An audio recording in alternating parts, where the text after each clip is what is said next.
wabarakatuh. Perkenalkan, nama saya Lucy Amaturasida dari program studi S1 Kesehatan Masyarakat kelas reguler A. Di sini saya akan menyampaikan review jurnal dengan tema stunting. Video ini dibuat untuk memenuhi tugas mata kuliah Surveillance Kesehatan Masyarakat dengan dosen pengampu Bapak Hamdan SKM MKM. Langsung saja ke materi yang akan dibahas. Yang akan saya bahas yaitu review jurnal dengan tema stunting. Di daftar isi ini, saya membagikan beberapa jurnal dengan desain yang berbeda. Yang pertama, jurnal stunting desain cross-seksional. Yang kedua, jurnal stunting desain case control. Dan yang ketiga, jurnal stunting desain cohort. Yang pertama akan saya bahas yaitu jurnal stunting desain cross-seksional.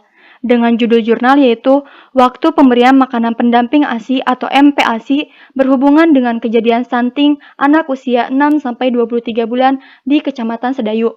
Yang menulis jurnal yaitu Dwi Puji Hasanah, Hamam Hadi, dan Bunga Asria Paramasanti. Dipublikasi pada bulan Mei 2016 dan diakses pada tanggal 9 Oktober 2020.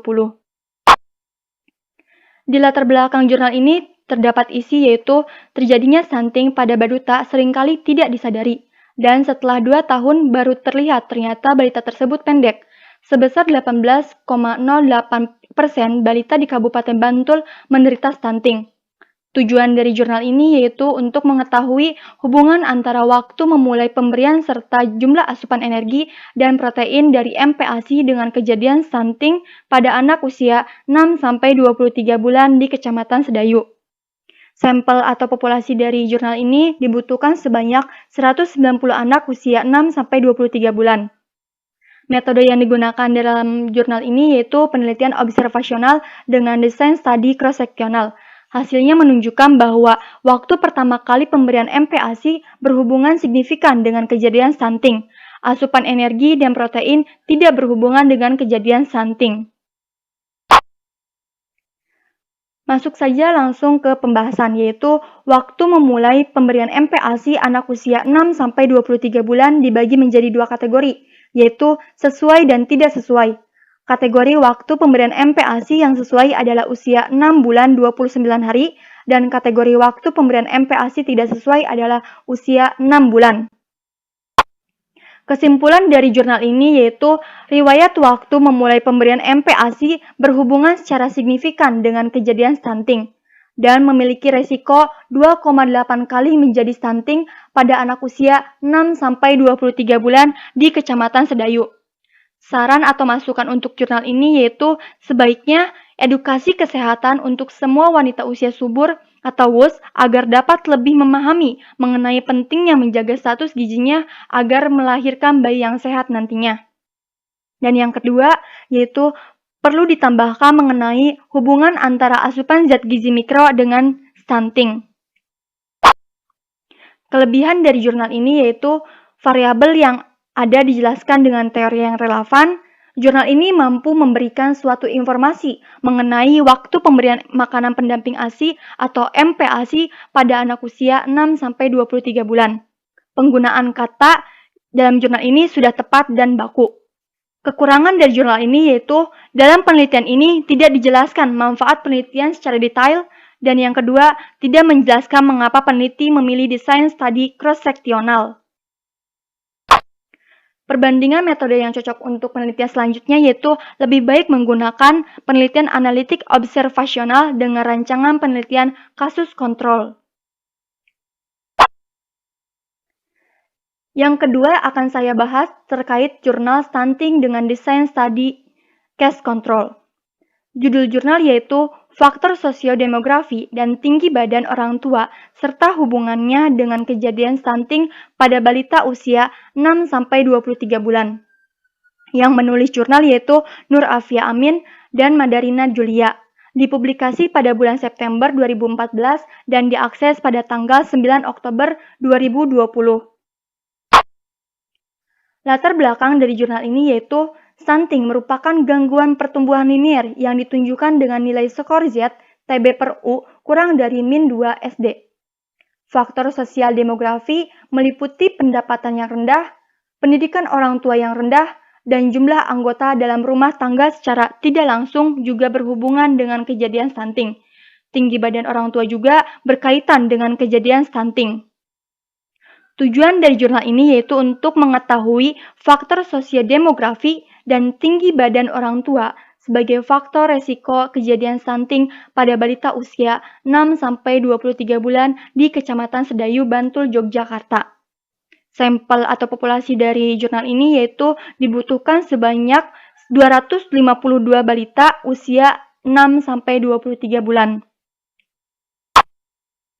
Metode yang diambil yaitu dengan penelitian observasional rancangan case control dengan hasil menunjukkan bahwa variabel bebas yaitu tinggi badan ibu menunjukkan hubungan yang signifikan terhadap kejadian stunting.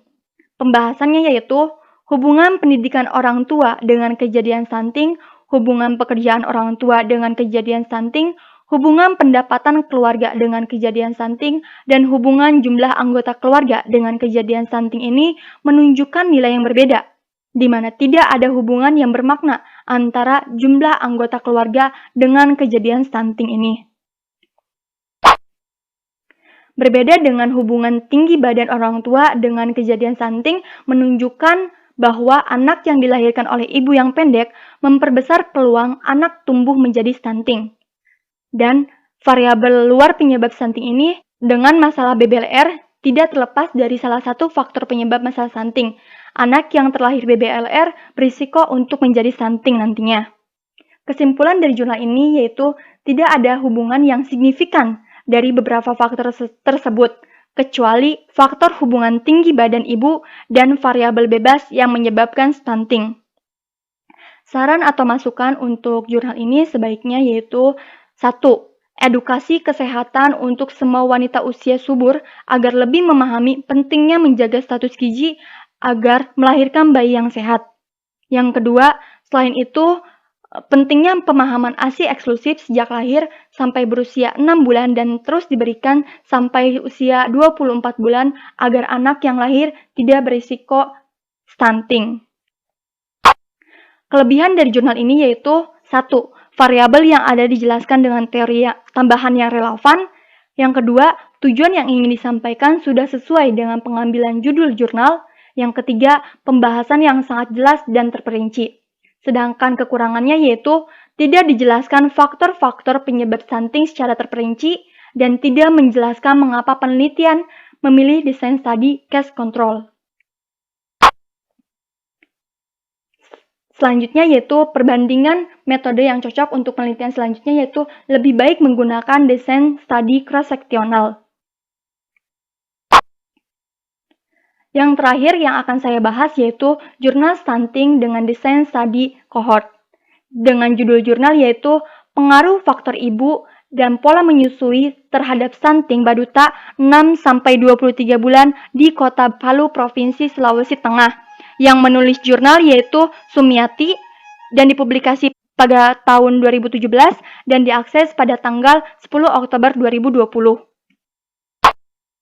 Latar belakang dari jurnal ini yaitu kekurangan gizi dapat merusak kualitas sumber daya manusia, salah satunya adalah stunting. Berdasarkan Riskesdas, prevalensi stunting tahun 2013 adalah 37,2%. Terjadi peningkatan dibandingkan tahun 2010. Yaitu 35,6% dan 2007-nya yaitu 36,8%. Total stunting di Sulawesi Tengah tahun 2013 sebesar 41% dan di Kota Palunya sebesar 21,42%. Tujuan dari jurnal ini yaitu untuk mengetahui pengaruh faktor ibu dan pola menyusui terhadap stunting pada baduta 6-23 bulan di Kota Palu, Provinsi Sulawesi Tengah. Sampel atau populasi yang diambil yaitu sebanyak 65 rumah tangga dengan teknik pengambilan sampel purposing sampling. Selanjutnya yaitu metode yang digunakan adalah observational analitik dengan desain studi cohort retrospektif. Hasil dari jurnal ini menunjukkan bahwa faktor yang berpengaruh terhadap stunting dalam penelitian ini adalah tidak melakukan antenatal care, tinggi badan ibu kurang dari 150 cm, tidak inisiasi menyusui dini, dan jarak kelahiran kurang dari 3 tahun.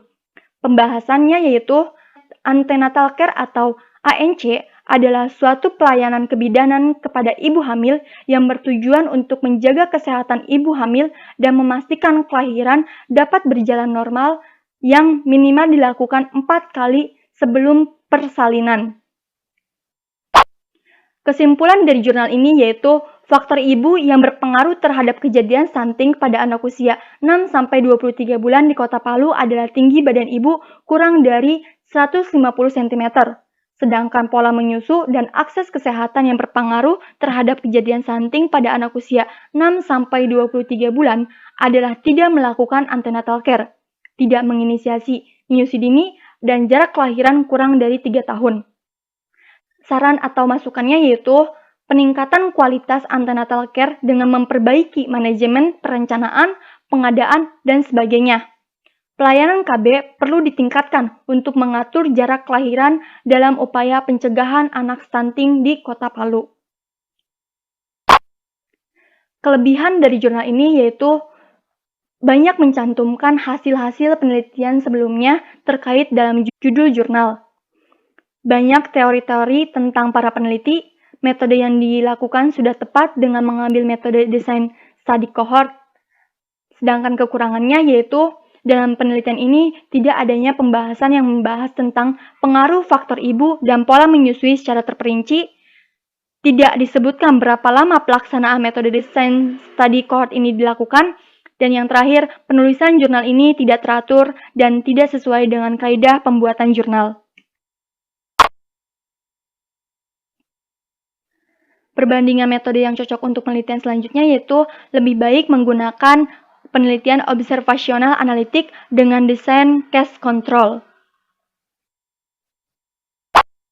Di sini ada beberapa daftar pusaka yang saya ambil dari beberapa jurnal.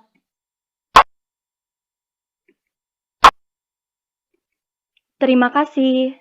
Baik, sekian presentasi dari saya. Mohon maaf jika banyak kekurangan. Ditutup dengan wabillahi taufik wal hidayah. Wassalamualaikum warahmatullahi wabarakatuh.